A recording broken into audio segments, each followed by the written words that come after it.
It is January 26th, 1945. The temperature is below freezing. A 19-year-old American is lying behind a burning tank destroyer in a snow-covered field in eastern France, a vehicle loaded with fuel and ammunition, a vehicle that could explode beneath him at any second.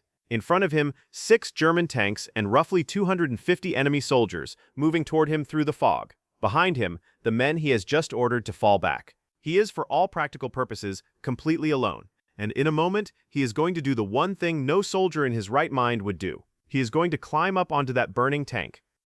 You know his face, 44 Hollywood films, a movie star for a generation of Americans. But before the cameras, before the fame, this skinny boy from a cotton farm in Texas was about to do something on that frozen field that General Eisenhower would later count among the bravest things he heard of in the entire war.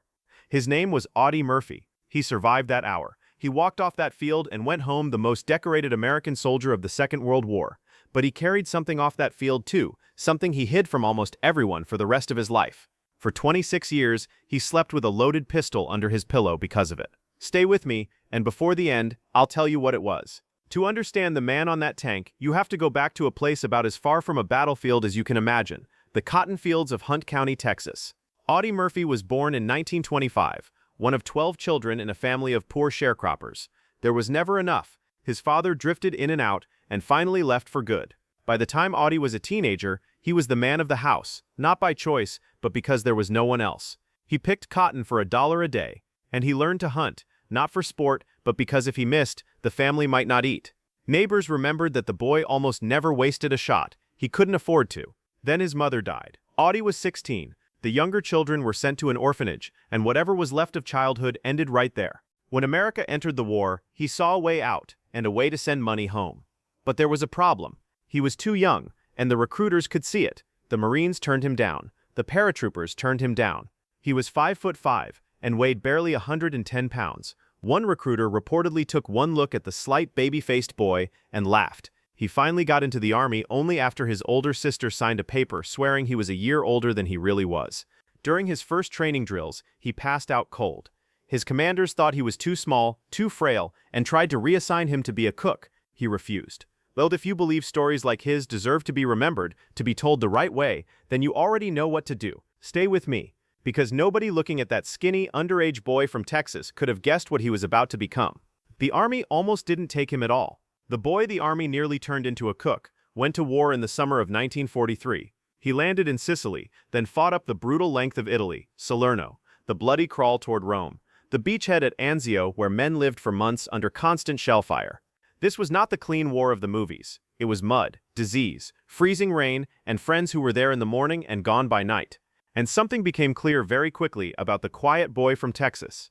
Under fire, while other men froze, Audie Murphy got calm. That same steadiness that had put food on his family's table now made him one of the most effective soldiers in his division. He was promoted again and again from private to corporal to sergeant, and eventually given a battlefield commission as an officer, something almost unheard of for a boy his age. But every promotion came at a price, and the price was the men around him. He watched his closest friend, a soldier named Lottie Tipton, get killed in the fighting in southern France, shot after German troops faked a surrender.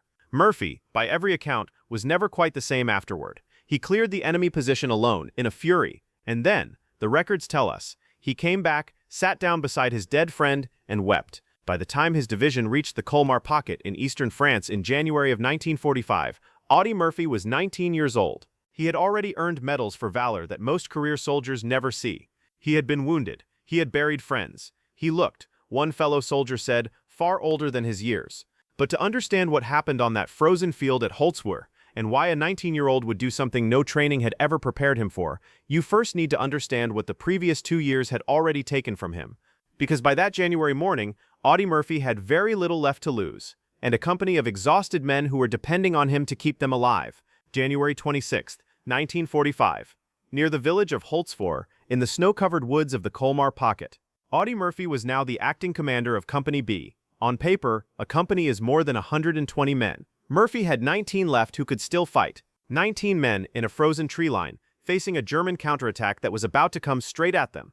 It came in the early afternoon. Out of the fog rolled 6 German tanks and tank destroyers, and behind them, wave after wave of infantry, by the best estimates, around 250 men. Against 19, Murphy did the only thing that made sense. He got on his field telephone and called in artillery. Then he ordered his men to pull back into the woods, to the prepared positions in the tree line, where they'd have cover.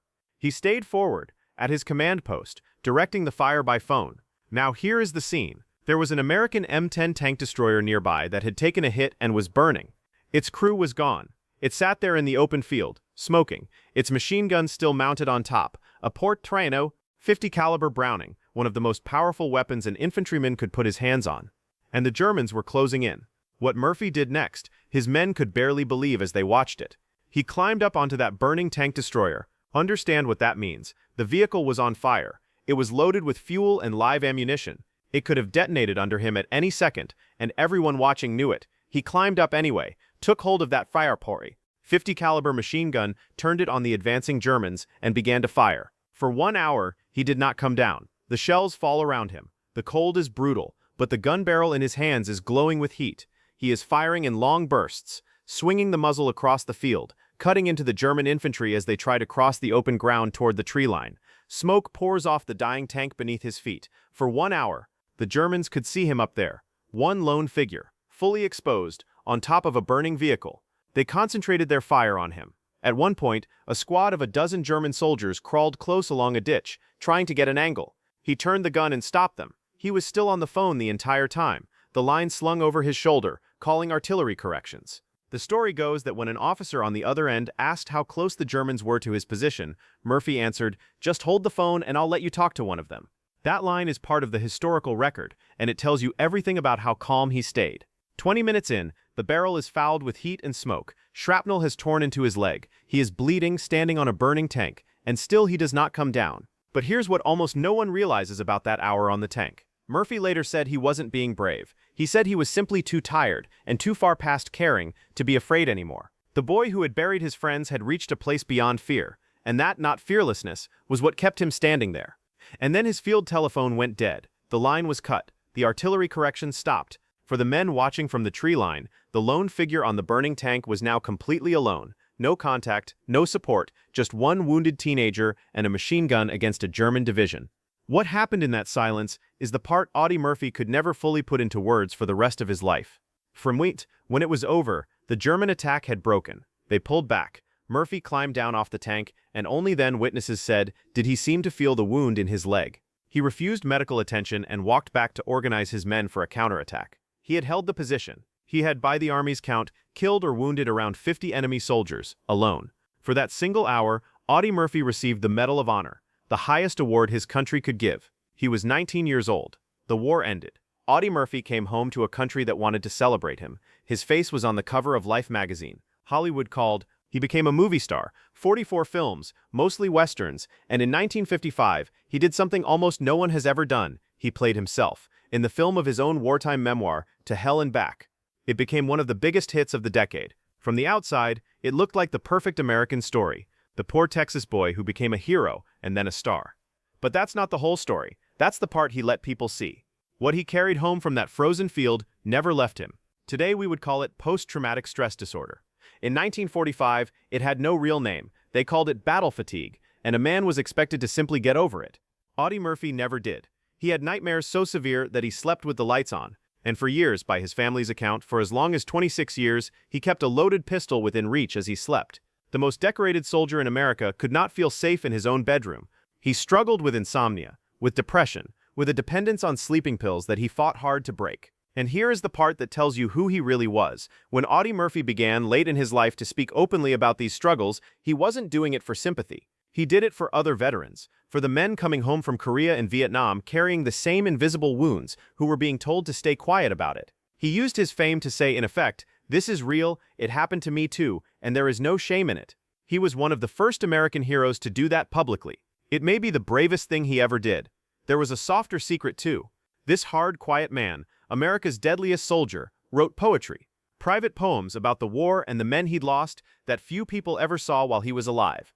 If, watching this, you're thinking of someone, a father, a grandfather, a husband, a brother who served and came home carrying something he never talked about, then stop for a moment and type their name in the comments below. Just their name. Let's remember them together, in one place. Audie Murphy died in 1971, in a small plane crash in Virginia, at just 45 years old. The boy who had survived 6 German tanks did not survive a foggy hillside in peacetime. He was buried at Arlington National Cemetery. And today, his grave is the most visited grave in all of Arlington, second only to President John F. Kennedy's. But here is the detail that says everything. Most Medal of Honor recipients are entitled to have their headstones decorated in gold leaf. Audie Murphy asked that his be left plain. A simple, white government headstone, exactly like the ordinary soldiers buried in the rows all around him. The most decorated soldier in American history did not want to stand out, even in death. He wanted to lie among the men he'd served with, just one more soldier. Tondro. That was who he was, not the movie star. The boy from Texas who got calm under fire, who carried his friends' deaths for the rest of his life, and who used the last of his fame to tell other broken men that they were not alone. He asked for a plain headstone, like an ordinary soldier. The very least the rest of us can do is make sure his story is never forgotten. If this moved you, share it with someone who remembers that generation, someone who should hear it, and subscribe, because next time, I'll tell you the story of the Hollywood star who won an Oscar and then flew 20 bombing missions over Nazi Germany, Jimmy Stewart, and the night his plane came back to base in pieces, with him still inside it. You won't believe he walked away. Rest easy, soldier.